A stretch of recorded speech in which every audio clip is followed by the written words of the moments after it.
Halo pemirsa JPR TV dari Sabang sampai Merauke, dari Miangas hingga Pulau Rote. Bertemu lagi bersama saya Bilki Sabila dalam program Juru Bicara.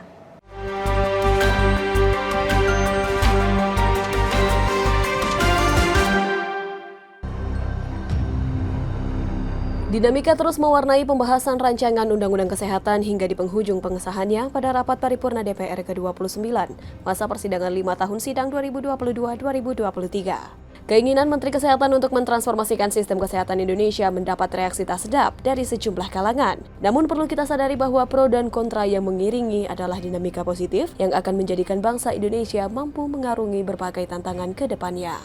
Menteri Kesehatan Budi Gunadi Sadikin pun menganggap wajar adanya perbedaan pandangan terkait Undang-Undang Kesehatan ini. Ia tidak memungkiri ada masukan yang tidak atau belum dapat diterima. Menkes menyebut setidaknya telah menerima 6.011 masukan secara lisan dan tulisan melalui portal Partisipasi Sehat.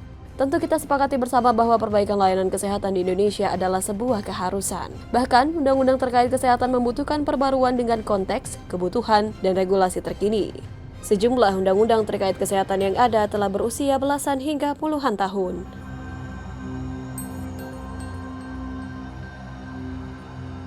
Ya pemirsa, dalam rapat paripurna Dewan Perwakilan Rakyat Republik Indonesia pada 11 Juli lalu mengesahkan rancangan Undang-Undang Kesehatan menjadi Undang-Undang Kesehatan. Undang-Undang Kesehatan ini mengedepankan layanan primer kesehatan untuk masyarakat serta pemerataan akses dan kualitas rumah sakit di seluruh pelosok di tanah air. Lantas apa urgensi Undang-Undang Kesehatan untuk disahkan dan siapa saja yang diuntungkan dengan adanya pengesahan rancangan Undang-Undang Kesehatan? Kita akan membahasnya hari ini dalam Juru Bicara bersama dengan Direktur Pengelolaan Media Ditjen IKP Kemenkominfo Republik Indonesia, Bapak Nur Sodik Gunarjo, atau yang akrab disapa dengan Pak Gun. Pak Gun, selamat malam. Assalamualaikum, Pak. Waalaikumsalam warahmatullahi wabarakatuh. Selamat malam Bilkis dan selamat malam para pemirsa JPR TV dimanapun Anda berada. Baik, Pak Gun, ini masih hangat di tengah perbincangan masyarakat mengenai disahkannya rancangan Undang-Undang Kesehatan untuk menjadi Undang-Undang Kesehatan. Lantas, mengapa dan kenapa diperlukan Omnibus Law Undang-Undang Kesehatan ini, Pak Gun? Iya, Bilkis. Yang pertama-tama harus kita sampaikan bahwa sistem kesehatan kita ini kan masih belum baik, ya, harus diakui.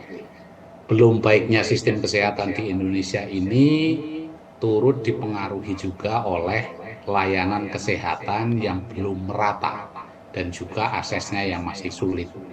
Nah, kita kemarin telah mengalami pandemi, ya, di mana pandemi itu telah memperhatikan atau memperlihatkan kepada kita bahwa sistem kesehatan kita itu masih harus diperbaiki dan harus ditingkatkan lagi kemampuannya untuk mengatasi berbagai hal yang muncul. Nah, jika tidak dibenahi dan juga tidak diperkuat dari sekarang, tentu saja akan lebih banyak warga yang menjadi korban. Dan pada saat kita apabila nanti mudah-mudahan tidak diterpa pada pandemi berikutnya, kita tidak terlalu siap. Nah, inilah yang memicu kalangan tertentu untuk berobat ke luar negeri. Ya, kita tahu bahwa dengan para masyarakat kita berobat ke luar negeri ini dampaknya ratusan triliun devisa Indonesia ini hilang.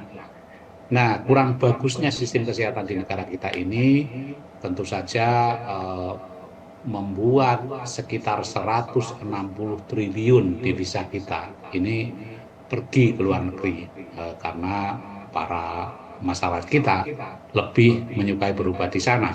Nah, dengan melakukan berbagai pembenahan saat ini, jika saja 1/4 saja dari devisa tersebut ini tidak keluar, saya kira dampak ekonomi ini akan sangat besar untuk Indonesia. Dan salah satunya tentu saja nanti memungkinkan untuk pembukaan ribuan lapangan pekerjaan. Nah, kita tahu bahwa selain hal yang sudah saya sampaikan tadi, buruknya sistem kesehatan juga telah mempersulit akses dari masyarakat ke dokter dan juga layanan kesehatan. Tidak di semua wilayah memang, tetapi masih ada beberapa wilayah yang memang mengalami kesulitan akses ini. Tidak heran bahwa pasien BPJS ini harus antri berhari-hari bahkan hanya untuk mendapatkan layanan kesehatan. Nah, ini dikarenakan karena terbatasnya jumlah tenaga kesehatan yang saat ini ada di Indonesia. Nah, berbagai persoalan tersebut tentu saja mendesak untuk segera ditangani. Namun tentu saja undang-undang yang kemarin, yang existing, yang sebelum kita munculkan undang-undang baru ini belum mampu untuk mengatasinya karena cenderung masih ada tumpang tindih dan tidak kesesuaian antara satu dengan yang lainnya. Akibatnya pelaksanaan undang-undang kesehatan yang lalu ini belum optimal. Nah, kalau kita menghitung itu ada lebih dari 10 undang-undang yang terkait dengan masalah kesehatan, sehingga terjadi overlapping, ya, saling bertindihan, mengatur hal yang sama, dan bahkan ada juga satu dua di antaranya yang terkesan saling bertentangan.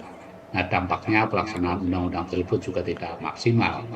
Nah, dengan undang-undang kesehatan yang baru ini, maka peraturannya akan menjadi lebih ramping, aturannya lebih sedikit, dan juga diharapkan bisa menghilangkan pertentangan dari beberapa undang-undang yang selama ini kita pakai. Baik, sehingga dengan adanya kehadiran Undang-Undang Kesehatan ini pada tujuannya memang untuk memperbaiki masalah kesehatan yang sebelumnya mungkin sistem kesehatan yang sebelumnya dipersulit begitu ya Pak untuk berobat begitu, kini akan dipermudah dengan adanya undang-undang ini, kemudian juga berbagai sistem dan kedepannya ini akan terus diperbaiki melalui Undang-Undang Kesehatan ini.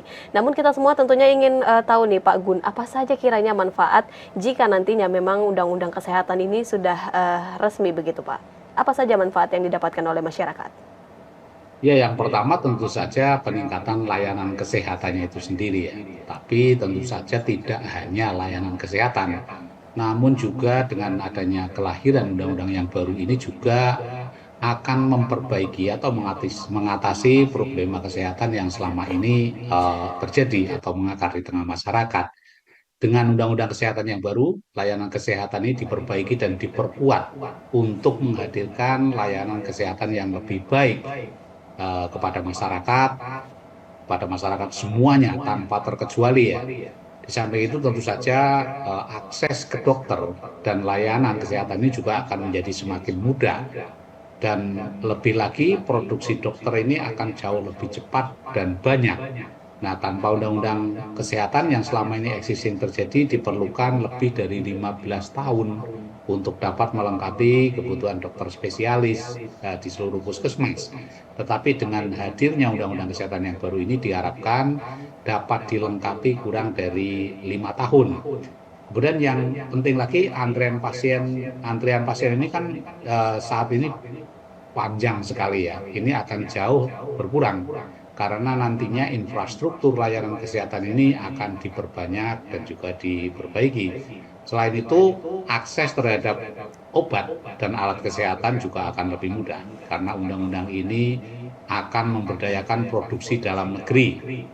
Dan kebijakan kesehatan negara juga akan berubah dari yang selalu fokus pada penyembuhan orang sakit, ini menjadi lebih banyak mencegah orang agar tidak jatuh sakit. Jadi upayanya itu lebih pada upaya-upaya yang bersifat promotif dan preventif dibanding dengan upaya kuratif. Tentu saja kuratif harus dilakukan, tetapi kalau promotif dan preventifnya dapat dilakukan di depan, tentu saja jumlah orang yang sakit kan menjadi semakin sedikit.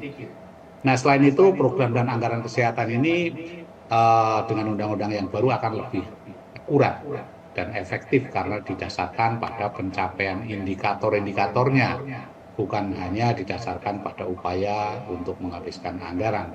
Saya kira itu beberapa manfaat yang bisa kita ambil dari lahirnya Undang-Undang Kesehatan yang baru. Baik, sehingga dapat digarisbawahi bahwa dengan hadirnya Undang-Undang Kesehatan ini nantinya layanan kesehatan dapat diperbaiki dan diperkuat untuk menghadirkan layanan kesehatan yang lebih baik tentunya bagi kepada masyarakat tanpa terkecuali.